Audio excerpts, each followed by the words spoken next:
السلام علیکم دوستو، آپ دیکھ رہے ہیں انسپائرڈ یو پاکستان اور میں ہوں عمر محمد ندیم۔ چینل پہ نئے آنے والے دوستوں سے درخواست ہے کہ اگر آپ نے اب تک ہمارا چینل سبسکرائب نہیں کیا تو کر لیجئے اور اپنی قیمتی رائے سے ہمیں کمنٹس میں ضرور آگاہ کیجئے۔ انٹرنیٹ نے سب بدل دیا ہے، ہمارے صبح جاگنے سے رات سونے تک انٹرنیٹ ہماری زندگی میں ہر جگہ موجود ہے۔ انٹرنیٹ نے ہمیں دنیا سے یوں وابستہ کیا ہے جیسے کہ کبھی تصور بھی نہیں کیا جا سکتا تھا۔ ناظرین، انٹرنیٹ پہ بہت کچھ ہے، زیادہ وہ کہ جس کا شاید آپ کو اندازہ بھی نہ ہو۔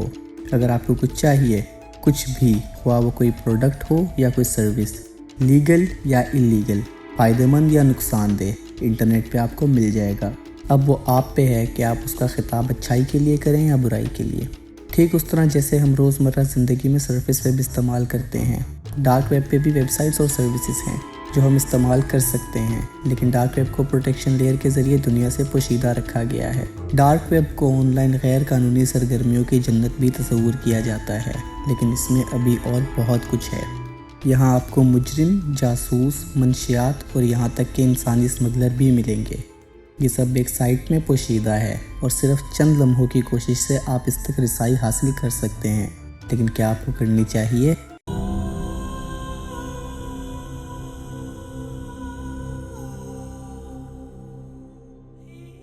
ناظرین، ہم انٹرنیٹ کو 3 الگ زمروں میں توڑ سکتے ہیں، جس میں سب سے پہلے سرفیس ویب آتا ہے۔ یہ وہ سب ہے جو ہم روزمرہ کی زندگی میں استعمال کرتے ہیں، جیسے کہ یوٹیوب، ٹویٹر یا اور کوئی بھی سوشل میڈیا۔ یہ سب ورلڈ وائڈ ویب کا حصہ کہلاتا ہے۔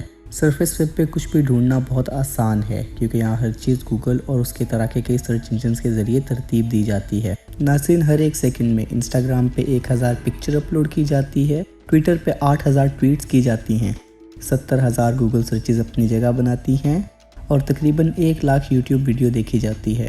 اس سب سے سرفیس ویب بڑے پیمانے پہ معلوم ہوتی ہے اور ایک لحاظ سے ہے بھی۔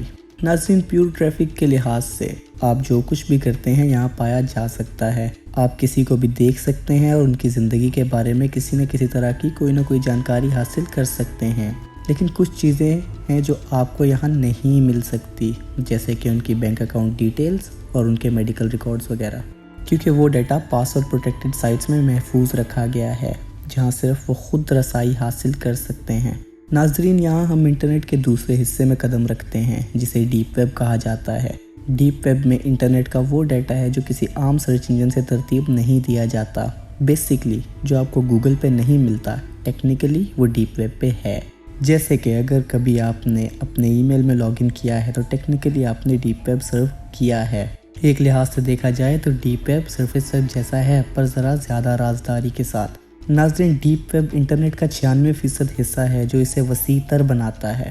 تو اگر آپ اگلے 50 سال تک روز یہاں نئی ویب سائٹس تلاش کریں، تب بھی آپ اس میں موجود ٹوٹل انفارمیشن کے قریب تک نہیں جا پائیں گے۔ ناظرین، یہاں ابھی اور بہت کچھ ہے، زیادہ تر وہ کہ جس تک آپ کی رسائی ممکن نہیں۔ لیکن ڈیپ ویب سے بھی زیادہ گہرائی میں وہ جگہ آتی ہے جہاں کوئی چیز اپنا ثبوت نہیں چھوڑتی، جہاں کی ویب سائٹس بنا IP ایڈریس کے ہیں تاکہ وہ ناقابل شناخت رہیں، جس تک رسائی صرف خفیہ کردہ سافٹ ویئر سے حاصل ہے تاکہ صارف کی شناخت کو مکمل طور پہ پوشیدہ رکھا جا سکے۔